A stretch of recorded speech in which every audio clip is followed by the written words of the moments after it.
Ya, selamat pagi semuanya. Selamat pagi luar biasa. Ya, saya senang sekali bertemu dengan Anda mahasiswa jurusan Kehutanan Fakultas Pertanian Universitas Patimura. Pagi ini tidak biasanya saya hadir bertemu dengan Anda dalam situasi dan suasana baru. Saya punya materi yang sangat luar biasa untuk Anda. Saya pagi ini hadir sebagai penyuluh anti korupsi bekerja sama dengan BPSDM Provinsi Maluku dan KPK. Saya hadir untuk melaksanakan salah satu tugas saya, tanggung jawab saya sebagai calon anti penyuluh korupsi Provinsi Maluku. Saya akan memberikan materi kepada Anda dengan topik Gerakan Tolak Korupsi di Kampus atau Getol Kopi di Kampus. Oke, kita lihat seperti apa gerakan tolak korupsi di kampus. Kita semuanya tentunya akan sangat suka kalau kampus kita semuanya bersih dari yang namanya perilaku-perilaku korupsi. Apakah itu dosennya, apakah itu mahasiswanya, atau apakah itu tenaga kependidikannya. Saya memulai kita punya penyuluhan pagi ini dengan satu buah pantun. Burung kasturi di jendela, lalu terbang ke awan-awan. Korupsi merajalela, ayo bersatu untuk melawan. Oke, berikan tepuk tangan dong. Oke. Ya, saya rasa Anda sudah kenal siapa saya. Saya adalah dosen Anda sendiri. Dan ini sedikit informasi tentang saya. Aktivitas saya setiap hari adalah menjadi dosen di jurusan kehutanan ini. Nah, sebelum kita belajar atau saya memberikan materi kepada Anda terkait dengan penyuluhan anti korupsi ini, tentang bagaimana budaya korupsi yang terjadi di lingkungan kampus, saya ingin mengetes dulu seberapa jauh pengetahuan Anda terkait dengan korupsi itu ya. Ya, saya butuh Anda memberikan respon awal sehingga saya tahu bahwa memang mungkin Anda punya sedikit pengetahuan ataukah mungkin banyak lewat pretest ya. Jadi saya akan membagikan soal pretest ini. Saya berharap Anda bisa menjawab sejujurnya ya. Anda bisa menjawab sejujurnya sesuai dengan kemampuan Anda. Ya, dilarang Anda bertanya kepada teman di sebelah kiri dan kanan Anda. Anda menjawab sebisanya Anda. Kita punya waktu hanya 1 menit untuk bisa menjawab setiap soal itu. Jadi total untuk menjawab soal itu hanya 5 menit. 5 menit dari sekarang ya. Ayo segera dipercepat. Anda menuliskan nama Anda di bagian atas. Kemudian Anda membaca soal itu dan Anda tuliskan saja huruf A kah, huruf B, huruf C atau kan huruf D untuk pilihan optionnya. Ayo segera dimulai. Anda dilarang untuk menyontek ya, Anda dilarang untuk menyontek, Anda dilarang bertanya kepada teman Anda dilarang membaca apapun. Anda hanya diwajibkan membaca soal pretest yang sudah saya bagikan kepada Anda. Anda paham kata-kata saya? Anda dilarang melihat apapun selain soal pretest yang saya bagikan kepada Anda. Oke, waktunya hanya 5 menit dari sekarang untuk menjawab soalnya. 1 menit telah berakhir.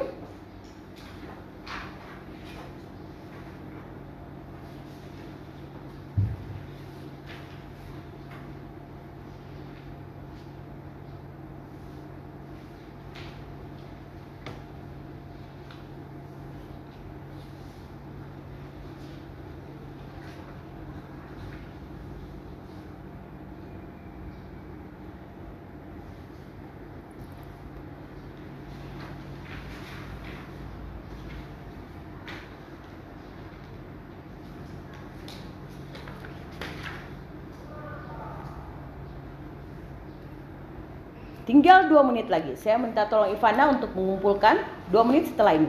Masih tinggal 2 menit. Kalau Anda tidak tahu, tidak apa-apa, karena memang Anda belum belajar, ya.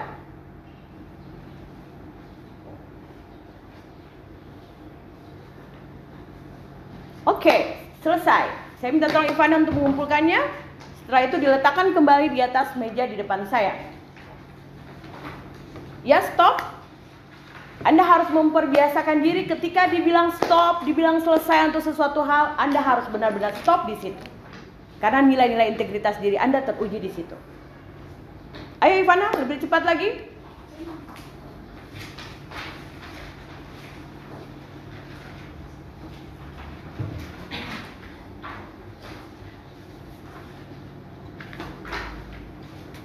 Ya, terima kasih Ivana. Ya, Anda boleh duduk. Ya. Kita melakukan pretest tadi untuk mengetahui seberapa besar pengetahuan Anda selama ini terkait dengan persoalan korupsi di lingkungan kampus ataupun di lingkungan di luar kampus secara umum. Nah, pagi hari ini saya akan memberikan beberapa materi penting untuk Anda, sekiranya ini bisa menjadi bekal bagi Anda ke depan. Yang pertama, kita akan belajar tentang pengetahuan dasar korupsi. Kemudian yang kedua, pengertian faktor-faktor dan teori penyebab korupsi. Kemudian yang ketiga, perbedaan gratifikasi, pemerasan, dan penyuapan. Kemudian yang keempat, bahaya dan dampak korupsi dalam berbagai sektor. Kemudian yang kelima, pengertian dan unsur-unsur biaya sosial korupsi, strategi pemberantasan korupsi, integritas dan nilai-nilai anti korupsi, dan role model negara ataupun individu yang ada di negara ini yang terkenal dengan sifat atau sikap anti korupsinya. Begitu ya, jadi kita punya 8 topik yang akan kita belajar dalam waktu 1 jam ke depan. Nah, sekarang Anda lihat gambar ini. Adakah yang bisa berkomentar ketika Anda melihat gambar ini? Saya butuh respon dari Anda ketika Anda melihat ada 1, 2, 3, 4, dan 5. Ada 5 gambar ataupun praktik-praktik anti korupsi yang mestinya tidak dilakukan di lingkungan kampus. Ada yang bisa berkomentar? Dipersilakan. Saya tidak perlu menunjuk, saya hanya minta Anda bisa langsung merespon ketika saya menunjukkan gambar ini. Ada yang bisa komentar? Silakan. Fana? Baik, terima kasih. Dari gambar yang saya lihat, ini adalah bentuk sebuah sogokan terhadap dosen di kampus atau pembimbing ketika sedang melakukan ujian. Jadi ada pembimbing yang meminta untuk tanda terima kasih, begitu Ibu. Oke, terima kasih. Saya butuh 1 orang lagi. Saya butuh 1 orang laki-laki bisa memberikan respon terhadap gambar ini. Silakan Adrian, Anda bisa? Ya, silakan.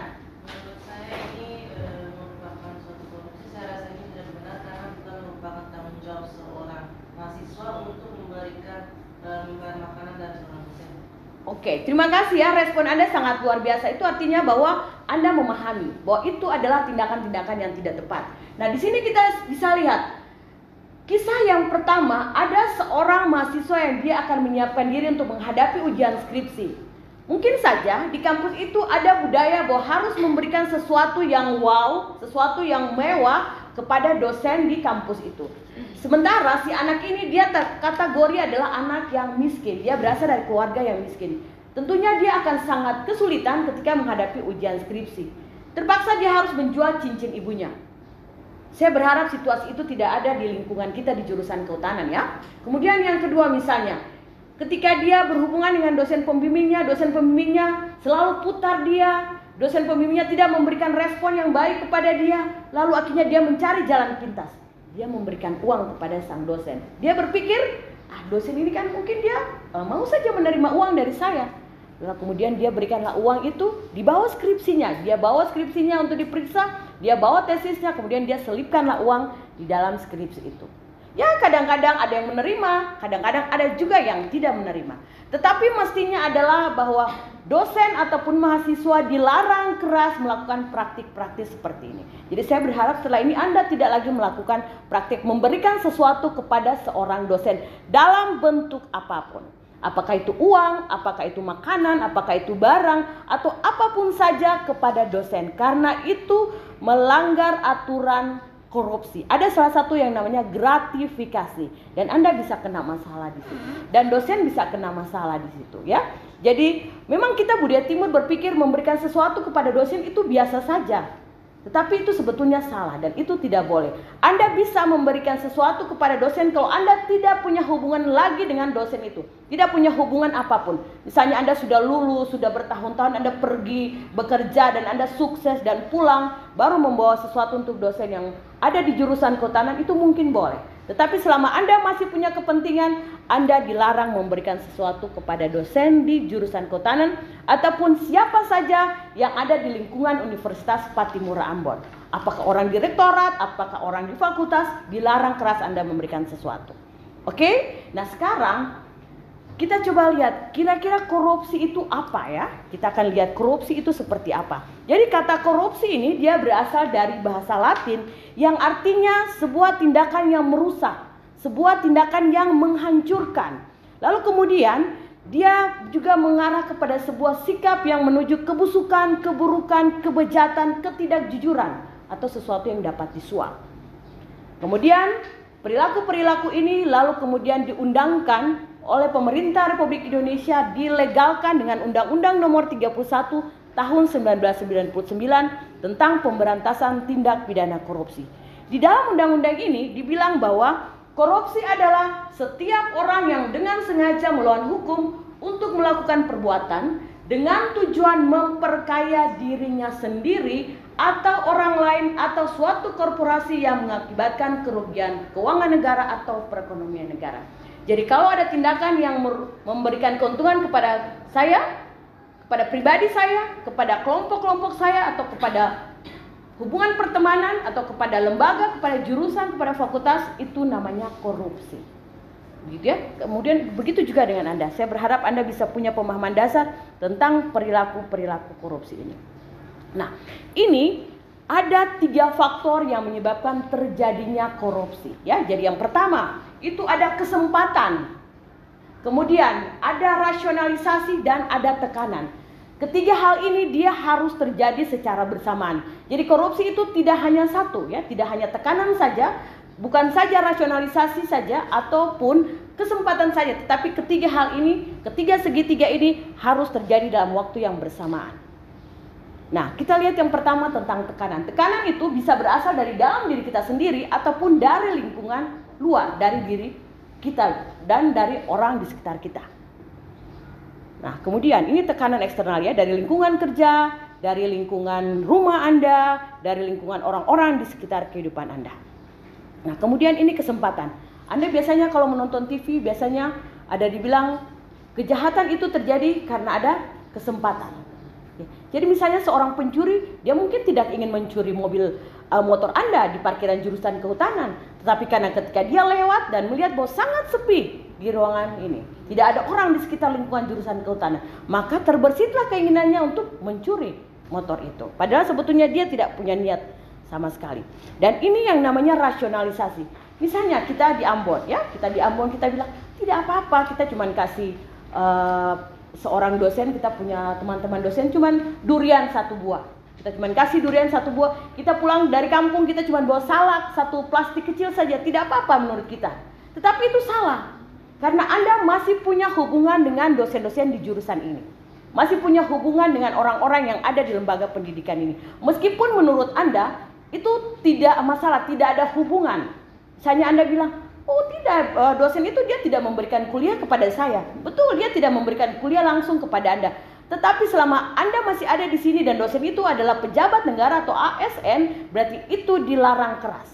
Ya, jadi jangan Anda memberikan sesuatu kepada dosen baik diminta ataupun tidak diminta selama Anda masih ada di lingkungan Universitas Patimura Ambon. Nah, kita lihat ini ada 3 bentuk tindakan-tindakan korupsi. Yang pertama suap, pemerasan, dan kemudian gratifikasi. Kalau yang saya contohkan beberapa tadi itu lebih banyak yang terjadi di lingkungan kampus itu adalah kira-kira menurut Anda yang mana? Antara suap, pemerasan, dan gratifikasi. Kira-kira yang paling terjadi banyak di lingkungan kampus. Mengapa Anda bilang suap? Ada yang bisa berkomentar? Mengapa Anda memberikan jawaban suap atau bisa memberikan contoh suap? Ada yang bisa bantu saya? Saya Ya, silakan. Menurut saya di lingkungan kampus itu tergolong yang suap karena kebanyakan mahasiswa itu kayak rasa kurang kurang mampu begitu, terus dosennya yang putar-putar, jadi kayak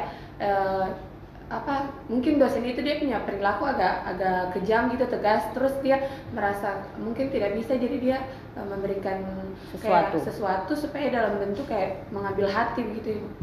Oke. Yang Ivana memberikan contoh ini bukan namanya suap, tetapi namanya gratifikasi ya. Kalau suap itu berarti misalnya saya yang meminta. Jadi saya meminta kepada Ivana, kalau Anda mau nilai Anda bagus, berikan sesuatu pada saya. kalau Anda mau lulus cepat, kasih dulu saya 1 juta misalnya, kasih saya uang dulu 2 juta, baru Anda bisa lulus. Tetapi kalau Anda yang berinisiatif berikan kepada saya, itu namanya gratifikasi. Begitu ya. Jadi Anda harus bisa membedakan antara suap, pemerasan, dan gratifikasi. Dan yang paling banyak terjadi di lingkungan kampus antara dosen dan mahasiswa atau pegawai dan dosen, pegawai dan mahasiswa itu adalah gratifikasi. Itu yang namanya gratifikasi. Jadi gratifikasi terjadi jika pihak pengguna memberikan layanan, memberikan sesuatu kepada Anda. Jadi misalnya karena Anda mau berhubungan dengan Kakak Lani misalnya, dia mengurus Anda punya administrasi, karena Kakak Lani sangat sibuk, jadi Anda mau supaya Anda punya segera cepat, Kakak Popi misalnya agak segera cepat, Anda datang bawa makanan, Anda datang bawa buah-buahan, kasih. Walaupun Anda tidak bilang bahwa ini untuk mempercepat Anda punya urusan, Anda tidak bilang begitu. Tetapi Ibu Popi akan merasa sangat malu hati kepada Anda. Ibu Lani akan sangat malu hati kepada Anda. Sehingga mau tidak mau ketika Anda berurusan dengannya, dia pasti akan tetap memperlancar segala urusan Anda. Begitu ya? Itu yang namanya dengan gratifikasi. Dan itu yang biasanya terjadi di lingkungan kampus. Nah sekarang Anda bisa lihat bentuk-bentuk gratifikasi. Misalnya memberikan uang, memberikan barang, atau misalnya ada barang yang diskon di mall, Anda berikan vouchernya, Anda kasih komisi, kasih pinjaman tanpa bunga. Misalnya Anda dari leasing, begitu ada kerja sampingan di leasing, Anda kasih pinjaman, atau Anda mungkin punya uang lebih, orang tua Anda punya banyak uang, Anda dengar ada dosen A, dosen B punya masalah keuangan, ibu saya bisa kasih pinjaman ke ibu, bunganya kecil saja, begitu. Padahal Anda tanpa sadari Anda sedang ada menjerumuskan dosen itu ke yang namanya gratifikasi ini. Memang mahasiswa tidak bersalah.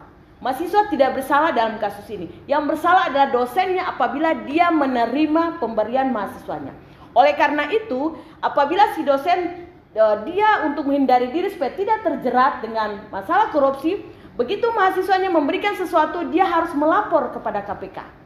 Dia harus melapor dan menyampaikan bahwa hari ini saya menerima 1 dos kue dari mahasiswa saya. Dia foto kuenya. Ada aplikasinya ya, ada aplikasi nanti saya tunjukkan. Dia foto kuenya dan dikirimkanlah di aplikasi itu dan menyatakan bahwa ini diberikan oleh Ivana misalnya. Ivana memberikan kepada saya hari kemarin jam 12 1 kotak kue apa namanya. Begitu. Nanti orang KPK yang akan menilai kira-kira yang diberikan oleh Ivana ini gratifikasi atau tidak. Nanti akan ditelusuri lebih lanjut. Kalau memang dia mengarahnya ke gratifikasi, ya itu berarti bisa ada persoalan hukum di sana. Oleh karena itu harus berhati-hati. Mungkin selama ini Anda menyangka ya biasa saja itu, kita kasih biasa saja. Padahal ternyata itu punya masalah dengan hukum. Ya, jadi batas waktu 30 hari, seorang yang menerima gratifikasi dia harus melapor kepada KPK. Ya, batasannya 30 hari. Kalau lebih daripada itu dan jika ketahuan, maka itu sudah akan dibawa ke ranah hukum. Jadi ini bukan saja hubungan Anda dengan dosen, bisa saja hubungan Anda dengan teman Anda sendiri. Misalnya Anda punya kepentingan dengan teman Anda yang lain. Ya, misalnya teman Anda itu punya orang tua sangat kaya dan Anda ingin bekerja di kantornya misalnya suatu waktu. Dan Anda mulai memberikan sesuatu kepada teman Anda. Anda berikan, Anda kasih dia hari ini traktir, hari ini berikan dia makanan, berikan dia hadiah ulang tahun, segala macam Anda berikan kepada dia. Karena memang Anda punya maksud di situ. Lain halnya kalau Anda memberikan sesuatu yang tidak ada hubungan yang dengan tujuan-tujuan tertentu. Misalnya pada saat Natalan, pada saat Hari Raya kita memberikan kue kepada teman yang merayakan. Itu sangat biasa. Itu karena memang hubungan persaudaraan, tidak ada kepentingan di situ. Tetapi di luar itu semuanya akan bermasalah. Nah, ini ada aplikasi yang namanya gratifikasi online atau GOL ya, untuk gratifikasi online ya. Jadi di sini Anda bisa melapor jika Anda menerima sesuatu dari orang-orang yang punya kepentingan dengan Anda, supaya Anda jangan kena masalah. Ya, Anda harus jujur menyampaikannya di sini. Kemudian ini ada pemerasan dan suap. Suap ini adalah misalnya ambil contoh pimpinan dengan kontraktor misalnya. Mereka punya kepentingan di sini. Ada proyek-proyek yang akan dilaksanakan. Berarti si kontraktor ini dia akan menyuap pimpinan jurusan, pimpinan fakultas supaya dia bisa lolos di pengadaan barang dan jasa misalnya. Itu yang namanya suap yang tadi Ivana contohkan. Yang Ivana contohkan itu lebih mengarah kepada gratifikasi. Ya, sekarang kita lihat, kira-kira korupsi ini dia punya dampak atau tidak di negara ini, di fakultas ini, di Maluku, di jurusan kehutanan ini. Yang pertama, korupsi itu dia bisa berdampak di bidang ekonomi. Anda lihat misalnya para pejabat, mereka mengkorupsi, mereka mengambil uang negara. Padahal uang negara itu sudah diatur bahwa untuk membantu proyek-proyek tertentu, untuk membangun suatu proyek-proyek tertentu, untuk membangun pembangunan visi tertentu. Tapi kualitasnya akan berkurang karena sudah dikorupsi oleh para pejabat. Sehingga akhirnya kualitas barang dan jasa yang diberikan itu akan sangat menurun. Kemudian korupsi di bidang kesehatan. Obat-obatan yang harusnya misalnya dijual dengan harga yang sangat murah, Rp500 misalnya. Tetapi karena sudah dikorupsi, dia melonjak menjadi Rp5.000. Yang rugi siapa? Yang rugi adalah kita semua sebagai masyarakat Indonesia. Nih, Anda lihat di sektor pembangunan ada markup jembatan. Anda lihat jembatan ini. Ini dia baru dibuat sekitar 1 tahun, dia sudah roboh. Padahal mestinya jembatan itu kan kekuatannya minimal 10 tahun. Tetapi baru saja 1 tahun dia sudah roboh. Itu berarti ada sesuatu di situ, ada markup di situ.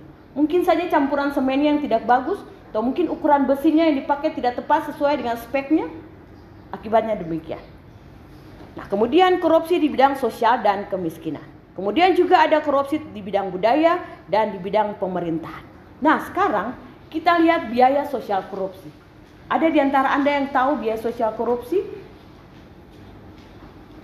Jadi biaya sosial korupsi dia lebih mengarah kepada pengeluaran yang dikeluarkan oleh negara untuk mengurusi sebuah kasus korupsi. Jadi misalnya pembiayaan kepada pihak aparat kejaksaan, aparat kepolisian, orang KPK, ataupun administrasi-administrasi lainnya yang harus dikeluarkan untuk mengusut sebuah perkara-perkara korupsi.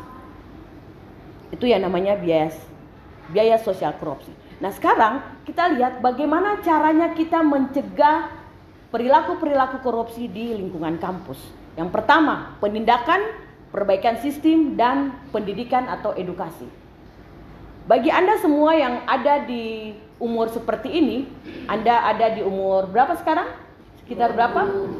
23, 24, 21. Oke. Nah, berarti Anda bisa berperan untuk sektor pendidikan. Anda bisa menjadi penyuluh sebaya kepada teman-teman Anda. Hari ini Anda sudah mendapat materi, Anda sudah mendengar informasi dari saya tentang gratifikasi misalnya. Anda bisa menularkan itu kepada teman-teman Anda yang lain. Karena saya yakin masih banyak mahasiswa-mahasiswa lain yang berpikir bahwa memberikan sesuatu kepada dosen itu biasa-biasa saja. Betul? Ya. Atau mungkin Anda selama ini juga tidak tahu, Anda juga sudah sering memberikan sesuatu kepada dosen-dosen Anda dan Anda menganggap itu biasa-biasa saja. Padahal itu salah, ya. Jadi pemberantasan korupsi bisa pakai 3 trisula ini: penindakan, perbaikan sistem, dan pendidikan. Nah, sekarang kita lihat ada 9 nilai anti korupsi. Ya, 9 nilai anti korupsi. Biasa kalau kita belajar pada saat Ibu dan teman-teman mengikuti diklat, kita menyebutnya dengan sepeda kakak. Jadi supaya mudah menghafal. Jadi sepeda kakak misalnya S itu sederhana, ya. Sepeda kakak. E kira-kira apa? Sepeda sederhana C, ya. Kemudian P peduli dan seterusnya sampai di kerja keras. Jadi ada 9 nilai anti korupsi: jujur, peduli, mandiri, disiplin, berani, tanggung jawab, adil, kerja keras, dan sederhana. Kalau seorang, misalnya Anda generasi muda saat ini, Anda punya 9 nilai ini di dalam diri Anda, saya percaya besok-besok perilaku anti korupsi itu pasti tidak akan Anda lakukan. Perilaku korupsi itu tidak akan Anda lakukan ketika Anda sudah ada di bidang pekerjaan Anda. Misalnya Anda sudah menjadi seorang ASN, Anda menjadi seorang pejabat, saya yakin dan saya percaya bahwa Anda tidak akan berhubungan dengan pihak kejaksaan, kepolisian, ataupun bahkan KPK terkait dengan persoalan-persoalan korupsi. Misalnya, Anda jujur tidak pada saat mengerjakan soal ujian. Anda jujur tidak pada saat mengerjakan tugas-tugas yang diberikan oleh dosen. Apakah Anda nyontek? Apakah Anda copy paste dari sebuah literatur? Nah, sekarang saya akan coba main dengan board game atau kartu ini. Saya mau menguji kepada Anda. Saya mau ngetes Apakah dari 9 nilai anti korupsi ini adakah yang sudah Anda kerjakan, sudah Anda miliki, sudah Anda lakukan? Jadi ini ada 9 dari antara 9 nilai anti korupsi ini yang benar-benar sudah Anda lakukan ya. Jadi jangan sampai Anda salah pilih.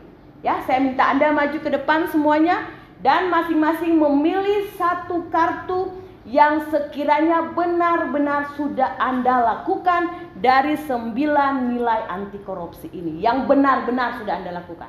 Ya, paham sampai di sini? Paham. Oke, saya letakkan kartunya di sini. Silakan Anda boleh ke depan dan memilihnya. Silakan maju ke depan. Silakan, semuanya boleh maju ke depan. Anda boleh memilih ya. Anda boleh memilih satu kartu dan Anda boleh pegang dibawa ke tempat duduk Anda. Anda baca dulu, Anda lihat mana yang benar-benar sudah Anda lakukan. Yang benar-benar sudah Anda lakukan.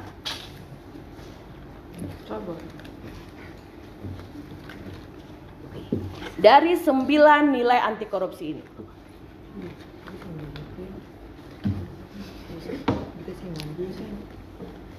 Nanti kita lihat kalau misalnya tidak ada, ya hanya satu saja. Saya mengambil contoh dengan satu saja karena satu nilai anti korupsi yang bisa dilakukan oleh seseorang itu sudah sangat luar biasa.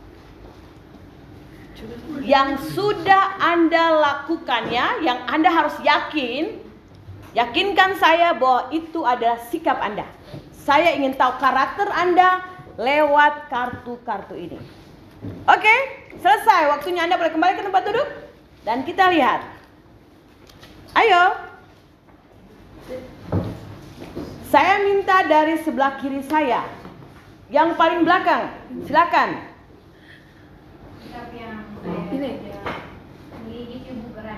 Berani. Bisa dicontohkan sikap berani seperti apa? Misalkan saya melihat teman saya itu melakukan kesalahan itu, saya berani menasihati dia atau tidak, saya melaporkan ke pihak yang lebih bertanggung jawab ke kesalahan yang dia lakukan dan dia tidak melakukannya ke depannya lagi. Oke, kita berikan aplaus untuk Lydia. Ya, yang laki-laki sebelah kiri, silakan. Mandiri. Ya, coba Anda ceritakan sikap mandiri apa yang sudah Anda miliki. Seperti mengambil keputusan untuk tinggal sendiri. Oke. Di luar kota, di asrama. Oke, orang tua Anda di mana? Timur Leste. Oke, luar biasa. Kita berikan tepuk tangan. Di sebelah kanan saya butuh 2 orang. Silakan. Siapa yang berani untuk berdiri dan menyatakan bahwa ini sikap saya? Silakan. Ya, silakan. Dari sikap saya yang sudah dimiliki tentang korupsi adalah sikap adil itu. Ya, bisa dicontohkan? Jadi sikap adil itu contohnya seperti dalam pembagian kelompok. Waktu itu saya disuruh untuk membagi kelompok. Saya memilih tidak berdasarkan kedekatan saya dengan orang tersebut, tapi dengan adil. Oke, ya. Satu lagi. Ada yang bisa? Ya, silakan, Dinda. Jadi yang saya pilih yaitu mandiri karena yang saya lakukan tiap hari dan apa yang saya lakukan saya biasanya lakukan sendiri dan tanpa bantuan orang lain. Maksudnya saya rasa saya bisa, jadi saya kadang tidak membutuhkan orang lain untuk mendampingi saya. Ya, oke. Terima kasih semuanya ya, luar biasa. Berarti saya percaya bahwa mahasiswa jurusan kehutanan sudah memiliki sebagian nilai-nilai anti korupsi di dalam diri Anda. Kalau sikap-sikap ini, nilai-nilai ini Anda pertahankan seterusnya sampai masa tua Anda, saya yakin akan berhasil kehidupan Anda. Ya, kita tepuk tangan untuk keberhasilan Anda. Nah, sekarang kita coba lihat tokoh-tokoh siapa di negeri ini yang sikapnya, tingkah lakunya, perilakunya yang bisa menjadi role model untuk kita semuanya. Ya, yang pertama itu ada Haji Agus Salim. Apakah dari antara Anda pernah mendengar nama ini? Ya, dia adalah seorang pahlawan nasional. Dia selalu bilang bahwa seorang pemimpin itu yang baik itu adalah dia harus menderita. Mengapa pemimpin itu dia harus menderita? Kira-kira menurut Anda mengapa? Mengapa pemimpin itu dia harus menderita? Kira-kira? Dia adalah kerja keras walaupun hidupnya, maksudnya kayak waktu istirahatnya kurang tapi untuk orang lain. Iya, betul sekali. Jadi seorang pemimpin, menurut Haji Agus Salim, bahwa memimpin itu menderita. Karena memang dia benar-benar mengorbankan seluruh hidupnya untuk kepentingan orang lain, untuk kepentingan organisasi yang dipimpinnya. Dia tidak mencari keuntungan dari organisasi yang dipimpinnya. Kadang-kadang kita lihat sebuah organisasi atau sebuah lembaga, ketika dia menjadi ketua, ketika dia menjadi pemimpin, dia malah berpikir, aku bisa apa dari jabatan ini? Apa yang bisa aku ambil dari jabatanku ini? Padahal mestinya dia harus berpikir apa yang bisa kulakukan ketika aku ada di jabatan ini. Mestinya aku harus bisa membahagiakan orang lain, mensejahterakan orang lain, membuat orang lain jauh lebih baik ketika aku ada dalam posisi ini. Begitu ya. Apalagi kalau misalnya kita sudah berpikir, kita sudah keluarkan uang yang banyak untuk ada dapat jabatan ini. Pastinya kita akan berpikir ketika sudah sampai di jabatan itu, ya saya harus mengembalikan semua dana-dana yang sudah saya keluarkan. Biasanya kan begitu. Misalnya mereka mau menjadi kepala dinas tertentu misalnya, harus sogok sana, harus sogok sini, atau menjadi jabatan-jabatan tertentu, sogok sana, sogok sini. Ya tentunya ketika mereka mendapat jabatan itu, mereka harus mengembalikan modal mereka yang sudah dikeluarkan. Tetapi menurut Haji Agus Salim, pemimpin bukan seperti itu. Pemimpin dia harus menderita, pemimpin dia harus mendapatkan kepahitan dalam menjalani tugas dan tanggung jawab dia sebagai seorang pemimpin. Nah ini, Anda pernah lihat tokoh ini, pernah mendengar nama ini? Baharudin Lopa. Baharudin Lopa, dia adalah jaksa ya, dia mantan jaksa, beliau adalah mantan jaksa. Dia bilang, kita harus menakar dengan pikiran dan hati, dan kita harus menolak apapun yang tidak masuk dalam takaran hati kita. Jadi misalnya hati kita berpikir bahwa ketika kita mengambil sesuatu yang bukan hak kita itu salah, berarti kita harus melakukannya. Kita tidak boleh mengambil hak orang lain. Meskipun itu hanya Rp5.000, meskipun itu hanya Rp10.000, tetapi bagi orang lain Rp5.000 dan Rp10.000 itu sangat penting. Mungkin saja itu sangat penting untuk makan mereka hari itu. Kalau bagi Anda Rp5.000 dan Rp10.000 itu biasa saja. Tetapi bagi mereka, orang yang punya hak Rp5.000 dan Rp10.000 itu, mereka benar-benar sangat membutuhkannya. Oleh karena itu, Anda bisa menjadikan Baharudin Lopa ataupun Haji Agus Salim sebagai contoh-contoh hidup Anda ke depannya. Ini beberapa kisah nyata ya yang saat ini sedang terjadi. Misalnya ini, penghulu anti gratifikasi di Klaten. Biasanya kalau Muslim mereka mau menikah itu biasanya agak antriannya agak banyak untuk pengurusan di KUA ya, pengurusan di KUA. Jadi untuk memperlicin biasanya mereka ngasih 100.000, 200.000 untuk penghulu KUA-nya supaya izin nikahnya segera cepat keluar, supaya buku nikahnya segera disiapkan. Tetapi oleh si penghulu ini dia tidak mau menerima. Dia pernah mendapat sogokan itu, dia pernah mendapat uang itu, lalu kemudian dia laporkan kepada KPK lewat aplikasi gratifikasi tadi. Dia diberikan uang 300.000, tetapi dia menolak. Dia bilang bahwa dia punya gaji yang diberikan oleh pemerintah sudah cukup untuk kehidupan istri dan anak-anaknya. Dia tidak ingin makan uang haram yang bukan haknya. Kemudian ini lagi yang kedua, ada lagi penghulu. Ya, dia mendapat penghargaan dari KPK. Dia sangat luar biasa. Dia menolak semua sogokan-sogokan uang yang diberikan untuk pengurusan pernikahan di KUA. Ini adalah seorang guru, ya. Ini seorang guru, dia berusaha untuk mendapatkan bantuan beasiswa kepada 100 muridnya. Nilai-nilai anti korupsi dia terapkan di sini. Dia punya rasa tanggung jawab. Dia penuh dengan kejujuran, dia menjadi seorang guru yang baik, dia mengajarkan siswanya dengan ketulusan hatinya. Lalu kemudian dia mendapatkan penghargaan dari pemerintah, khususnya dari KPK ya. Dan saya akan coba putar video ini. Saya minta Anda menonton, saya minta Anda punya pendapat dari video ini. Ini mungkin suaranya tidak terlalu terdengar.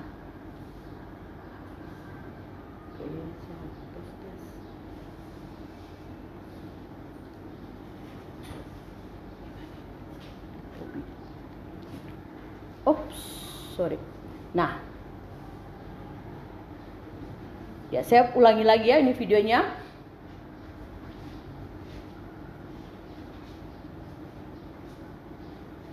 Nah, Anda bisa lihat video ini. Adakah yang bisa berkomentar dari video ini ketika Anda menontonnya?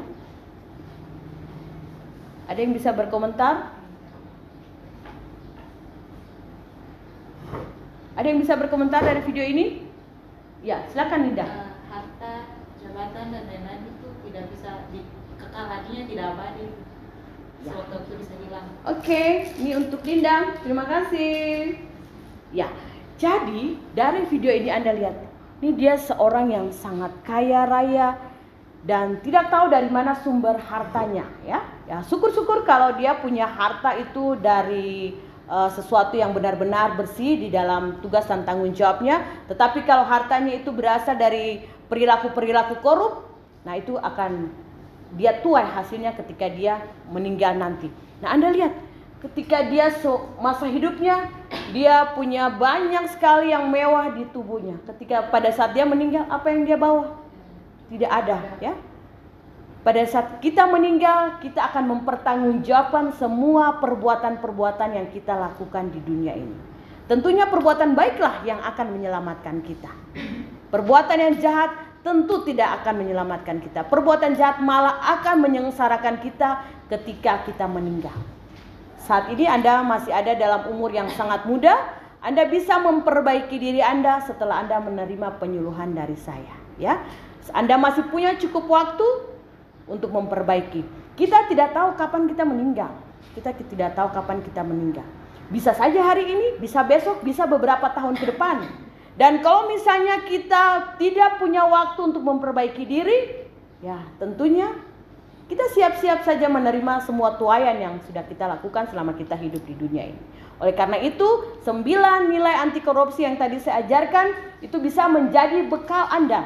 Itu bisa merubah semua sikap dan tingkah laku Anda sebagai mahasiswa untuk kedepannya bisa memperbaiki diri Anda yang lebih baik.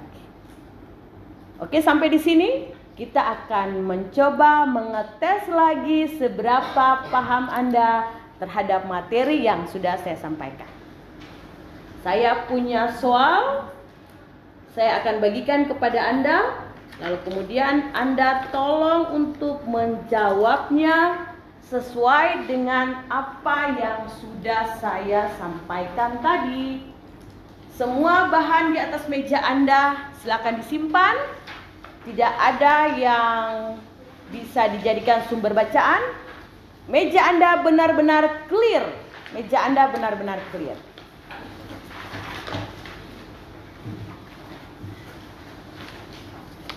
Oke, Anda punya waktu 5 menit untuk mengerjakan post test itu.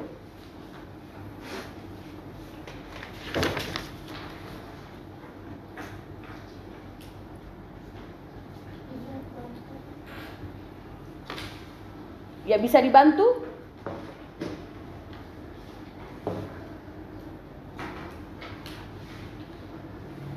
Ya, waktu Anda 5 menit untuk mengerjakan.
Tinggal 1 menit.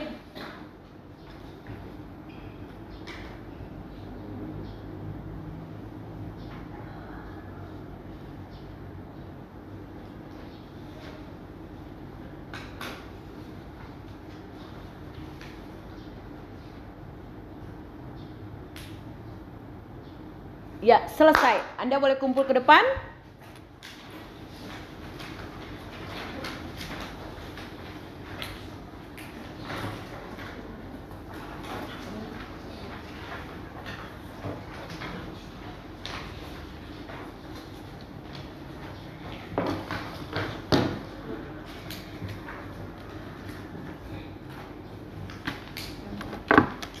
Nah, sekarang kita akan coba melihat kebenaran jawaban-jawaban dari soal-soal tes ini, ya. Yang pertama, gratifikasi dapat terjadi apabila apa? Pihak pengguna layanan memberi sesuatu kepada pemberi layanan, dalam hal ini pegawai negeri, tanpa adanya penawaran atau transaksi apapun untuk menggugah hati petugas layanan agar di kemudian hari tujuan pengguna jasa dapat dimudahkan. Adakah yang memilih A tadi? Berapa orang yang memilih A? Angkat tangan harus setinggi-tinggi. Oke. Ada yang B? Ada yang C? Ada yang D? Ya, jawaban yang benar adalah A. Pihak pengguna layanan memberikan sesuatu kepada pemberi layanan, dalam hal ini pegawai negeri, tanpa adanya penawaran atau transaksi apapun agar di kemudian hari. Jadi kata kuncinya adalah agar di kemudian hari, gratifikasi ya. Jadi kalau misalnya hari ini Anda memberikan makanan, ini tujuannya supaya besok-besok ketika Anda datang berhubungan dengan saya, nilai Anda baik. Gitu ya. Jadi bukan hari ini langsung Anda mendapat respon di kemudian hari. Karena ketika Anda datang di kemudian hari itu, saya mendengar Anda datang dan Anda bertemu dengan saya, lalu kemudian saya pasti akan teringat bahwa Anda pernah memberikan sesuatu kepada saya. Dan tentunya saya akan merasa tidak enak hati bahwa Anda sudah pernah memberikan makanan kepada saya. Dan tentunya saya akan melayani Anda dengan cepat. Saya akan mengkesampingkan mahasiswa yang lain. Saya akan mengkesampingkan mahasiswa yang lain, lalu saya memberikan pelayanan pada Anda. Padahal mestinya Anda berada pada urutan yang belakang, urutan kelima, 6, dan seterusnya. Begitu ya. Jadi Anda harus memahami bahwa yang namanya gratifikasi itu adalah pada saat di kemudian hari Anda berhubungan dengan orang tersebut. Oke, kemudian kita lihat jawaban untuk soal yang nomor 2. Bahaya dan dampak korupsi seperti di bawah ini, kecuali jawabannya adalah C, dampak terhadap pelaku korupsi. Adakah yang menjawab C? Oke. Berikut kita lihat soal yang ketiga. Berapa strategi pemberantasan korupsi di masyarakat, kecuali jawabannya adalah D, sulap pemberantasan. Kira-kira kalau Anda sebagai mahasiswa jurusan kehutanan, Anda bisa membantu dari sisi yang mana? Sulap mana yang bisa Anda pakai? Ya, sulap pendidikan atau sulap edukasi. Oke. Kemudian soal yang keempat. Beberapa nilai anti korupsi seperti di bawah ini, kecuali kepedulian, pengendalian diri, dan disiplin. Tidak ada pengendalian diri ya. Jadi jawabannya adalah D. Kemudian yang terakhir, tokoh bangsa yang terkenal dengan integritas yang tinggi dengan sikap anti korupsinya, kecuali. Jawabannya adalah Joko Widodo. Ya, jadi Pak Joko Widodo selama ini belum ada referensi yang kami pakai untuk bilang bahwa beliau adalah tokoh yang terkenal dengan sikap anti korupsinya. Belum dipublish, belum terpublish seperti itu ya. Jadi yang ada adalah Haji Agus Salim, Baharudin Lopa, dan Sri Sultan Hamengkubuwono ke-9. Oke, terima kasih untuk jawaban-jawaban Anda. Kita berikan tepuk tangan untuk Anda semua. Nah, sebelum kita menutup materi penyuluhan saya mau kasih pantun untuk Anda semuanya. Ke toko buku membeli kertas, ke toko bangunan membeli besi. Hai bangkitlah tunas integritas, bersihkan negeri dari korupsi. Ya, jadi setelah Anda mendapat materi dari saya hari ini, saya berencana adalah kita membuat rencana tindak lanjut adalah membentuk komunitas anti korupsi di jurusan kehutanan. Saya akan bicara dengan pimpinan jurusan, jadi saya akan menawarkan bagi Anda semua yang sekiranya bisa menjadi penyuluh sebaya kepada teman-teman Anda. Kita akan mengumpulkan mahasiswa-mahasiswa yang punya sikap kepedulian terhadap anti korupsi. Kita akan bikin grup tersendiri dan kita akan coba mensosialisasikan sikap-sikap atau nilai-nilai 9 nilai anti korupsi kepada mahasiswa yang lain yang ada di jurusan ini ataupun yang ada di fakultas ini ataupun yang ada di universitas ini. Apakah Anda setuju? Setuju. Ya, kita berikan tepuk tangan kepada saya. Ya. Saya akan memberikan kesempatan kepada Anda. Adakah yang ingin bertanya, memberikan usul, memberikan saran ataupun memberikan komentar terhadap proses kita di hari ini? Silakan. Ya. Anda bisa menyebutkan nama Anda, kemudian angkatan berapa, kemudian Anda mau berkomentar atau bertanya tentang apa? Baik, terima kasih atas kesempatan yang telah diberikan kepada saya, Ibu. Perkenalkan, nama saya Ririn Ambarwati, angkatan 2021. Baik, Ibu, di sini saya ingin bertanya, adakah langkah-langkah yang bisa dilakukan untuk mencegah tindakan korupsi dalam studi kasus lingkungan akademik kampus? Oke. Terima kasih, Ibu. Ya, terima kasih. Kita berikan semacam penghargaan kecil untuk ini karena dia sudah bisa memberikan pertanyaan pertama. Oke. Ya, tadi saya sudah jelaskan kepada Anda semua bahwa memang lingkungan kampus itu harus benar-benar bersih dari perilaku-perilaku anti korupsi. Saya ambilkan contoh saja bagi Anda ya, sebagai mahasiswa jurusan kehutanan. Anda harus bisa berperilaku jujur. 9 nilai integritas diri itu atau 9 nilai anti korupsi itu bisa Anda lakukan untuk mencegah terjadinya perilaku-perilaku anti korupsi di lingkungan kampus. Anda bisa menerapkan kejujuran, kemandirian dalam diri Anda, punya rasa tanggung jawab, kemudian Anda bersikap adil terhadap teman, nah kemudian Anda tidak berperilaku-perilaku yang tidak jujur. Ambil contoh, pada saat Anda ujian semester, Anda harus belajar dengan tekun dari rumah. Anda tidak sampai di kampus lalu kemudian bertanya teman kiri dan kanan, depan dan belakang, atau membawa contekan-contekan kecil untuk diselipkan di antara buku-buku Anda.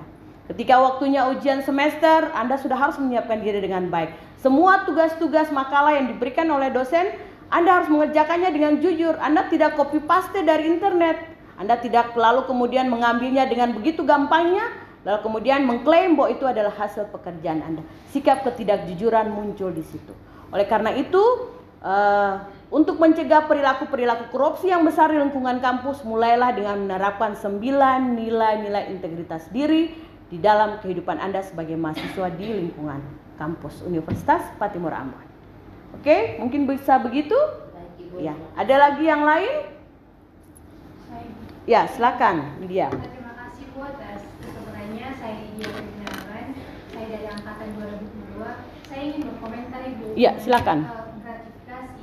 Iya. Saya setuju Bu kalau misalnya kita mau memberi sesuatu di lingkungan kampus kepada dosen, itu termasuk gratifikasi. Karena kalau misalnya saya ingin memberi sesuatu ke dosen, misalnya saya mau memberi sesuatu ke Ibu, Iya. itu dari hati, dari seikhlas begitu, bukan ada tujuan apa-apa, itu termasuk gratifikasi. Saya kurang setuju. Iya, itu yang tadi saya bilang, yang namanya rasionalisasi. Dari 3 segitiga itu kan ada yang namanya rasionalisasi. Menurut kita, biasa saja. Karena ini memang budaya kita di Ambon. Kita biasa saja kalau kita memberikan sesuatu kepada dosen kita, dia juga tidak minta. Saya saja yang mau memberikan. Pasti pikiran Anda seperti itu ya. Tetapi itu tidak diperkenankan. Itu yang namanya tetap gratifikasi. Karena mungkin saja saat itu Anda belum punya kepentingan dengan saya. Tetapi semester depan misalnya, atau semester 2 semester lagi, atau sampai skripsi, misalnya Anda punya dosen pembimbing kepada saya. Tiba-tiba saya ditunjuk sebagai dosen pembimbing Anda. Dan pada saat Anda menjadi mahasiswa bimbingan saya, pasti saya akan teringat sekotak kue yang pernah Anda berikan bagi saya 1 tahun yang lalu misalnya. Pasti saya akan memberikan penilaian lebih bagi Anda pada saat Anda ujian skripsi. Saya mungkin dengan Ivana, saya punya 2 mahasiswa bimbingan. Karena Ivana tidak pernah memberikan kue kepada saya selama dia kuliah, ya saya bisa saja kasih dia punya nilai waktu ujian akhir 70 saja misalnya. Tetapi karena Lydia sudah pernah kasih kue kepada saya, dan saya tetap mengingatnya, dan ada rasa malu hati di dalam diri. Akhirnya sudah, biar Lydia tidak bisa menjawab pada saat ujian, saya bisa memberikan nilai 90 karena kue yang pernah saya terima 1 tahun yang lalu. Begitu ya? Jadi itu tetap namanya korupsi dengan gratifikasi, perilaku gratifikasi. Mengapa? Karena ibu adalah seorang ASN. ASN atau abdi negara, pegawai negeri sipil, dan kita dilarang keras untuk menerima apapun dari orang lain. Selama kita punya kepentingan, selama orang itu punya kepentingan dengan kita, kita tidak boleh menerima apapun itu. Mungkin saat itu Lydia belum punya kepentingan dengan saya ya, karena mungkin lagi orang tuanya datang dari Batak misalnya, bawa kue yang sangat banyak. Bika Ambon misalnya datang bawa, ya sudah, teringatlah dia kepada saya. Terus dia bawa, itu bermasalah. Nanti saya bermasalah. Akhirnya ya saya harus lapor ke KPK. Saya baru saja menerima 1 dos Bika Ambon dari Lydia. Saya harus foto kuenya, saya harus kirimkan, masukkan di aplikasi. Dan nanti baru dari KPK yang menilai kira-kira ini gratifikasi atau bukan. Gitu. Oleh karena itu, jangan saya bermasalah, jangan Lydia bermasalah, kita hindari. Ya, kita hindari saja. Itu jauh lebih aman. Nanti Anda punya waktu untuk bisa memberikan sesuatu kepada dosen-dosen Anda. Kalau Anda sudah selesai, Anda sudah tidak ada lagi punya kepentingan dengan dosen, hanya untuk sekedar mengucapkan terima kasih. Kalau Anda sudah berhasil, besok-besok nantinya baru Anda ingat dosen, itu saja tidak masalah. Oke? Ya, saya rasa kita punya waktu cukup karena Anda harus melanjutkan perkuliahan. Saya mengucapkan terima kasih kepada Anda semuanya yang sudah berpartisipasi secara aktif dalam kegiatan penyuluhan di pagi hari ini. Kiranya ilmu dan materi yang saya sudah bagikan kepada Anda benar-benar Anda terapkan dalam kehidupan Anda setiap hari. Terkhususnya nilai-nilai integritas, 9 nilai-nilai integritas itu benar-benar saya sangat harapkan Anda bisa menerapkan itu dalam kehidupan Anda. Anda adalah generasi muda bangsa. Anda punya masa depan yang masih panjang. Anda akan meneruskan perjalanan bangsa ini ke depan. Kalau dari usia ini Anda sudah bisa menerapkan 9 nilai anti korupsi, nilai-nilai integritas di dalam diri Anda, saya percaya bangsa ini akan jauh lebih baik pada saat Anda sudah ada dalam masa-masa menjadi seorang pemimpin kelak nantinya. Oke, sekian dan terima kasih. Assalamualaikum warahmatullahi wabarakatuh dan salam sejahtera untuk kita semuanya. Kita tepuk tangan bersama.